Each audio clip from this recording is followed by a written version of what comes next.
Anton Chekhov once wrote, "I was no older than 26 at the time, but I already knew perfectly well that life was aimless and meaningless, that everything was deception and illusion, that in essence, the penal life on Sakhalin was no different from life in Nice, that the difference between Kant's brain and a fly's brain was of no real significance, that no one in this world is truly right or wrong. Everything is nonsense and to hell with it all." That's what Chekhov wrote. That was his conclusion? Yes, that was the conclusion young Chekhov came to at 26. And all his stories and works were still ahead of him. What do you think could lead a young man to such a conclusion? That life is meaningless and without purpose? A young guy. Well, it's what he saw around him, within himself, and probably the books too. That was his summary. But he was young. At that moment. At that moment. So such a thought can come to a young man when he feels cornered from all sides. Of course. When such a thought comes, what is the right path? Tell me, please. The right path is to close your eyes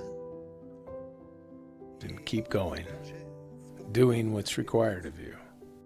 So not to curse everything, but to keep going. Cursing everything is essentially a rejection of life itself. And how do you determine what is required of you? How does one know what is required? There is a higher master, and he requires you to carry out a certain task. And since he belongs to a higher nature, he is undoubtedly wiser than you. So you follow him? You have no choice but to submit. I see. Now tell me, Chekhov compares life on Sakhalin to life in Nice. That's quite a statement. How can someone compare penal servitude on Sakhalin, stale bread and all, to life in Nice? Peaceful mornings, fragrant coffee, croissants, and so on. How does one come to see Sakhalin and Nice as the same? Because fundamentally, there's not much difference, aside from physical comfort. In essence, it's the same. Really? But we live in a material world. Yes, we take into account all our material, comforts. But if you disagree those and judge life itself, what's the difference? You believe that too? Yes. That a harsh, meager life on Sakhalin and life in Nice are essentially the same? Well, I wouldn't say penal life. Not penal, just living there. Yes. Living in a village or living in Nice, is that the same? Yes. Really? What scale are you using to measure that? Personally, I mean. I think the way I live, it doesn't matter where I live. What I need for life, I could live on any island.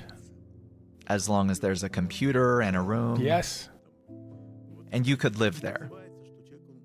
So you would say that a person doesn't need much? In truth, yes.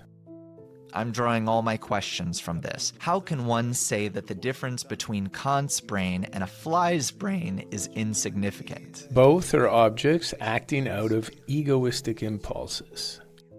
Even though Kant examines and studies himself, in essence, both he and the fly act the same. They seek the greatest pleasure. Then what makes us different? You're leading me to ask what? Nothing. Nothing? Then why were we given reason? To understand how to live, with reason or without. What does it mean to live with reason? Living with reason is very difficult. I have to study my actions, the forces that drive them, and think about them from a detached perspective. Where I'm right and where I'm not. That's the constant life of a person with reason, Yes. right? Like that? That's why it's hard. But still, I keep asking, where are we being led? Because you just said we're being led to pleasure. We're being led to the realization of the meaning of life. Which is? That we reach the level of the Creator. And that's our whole path? Yes. In that case, a fly isn't being led that way, right? A fly has nowhere to be led. It has no free will, none of that. Then why does a fly exist? A fly exists like everything else around us, except us humans, so that we can see how the world is structured and how we differ from all other creatures. One more question from this. What do you think of Chekhov's conclusion that no one in this world is right or wrong? Just like that. He's coming from the idea that everyone is born and exists within the laws of nature, within the nature given to them from above. So a person isn't responsible for themselves and can't strive for anything on their own. So all their actions are involuntary. Involuntary, yes. And they're neither right nor wrong. Yes. Can one live with that view? Isn't that a passive stance? It is passive. Passive? Yes. And what's the right stance? The right stance is to see that life is purposeful, that it has meaning, and we must uncover that meaning and do so in a way that aligns precisely with the laws of nature. And what is that law? The law of nature is love your neighbor as yourself. So everything converges on that. The law of human coexistence. And that's what we must always strive toward? Yes.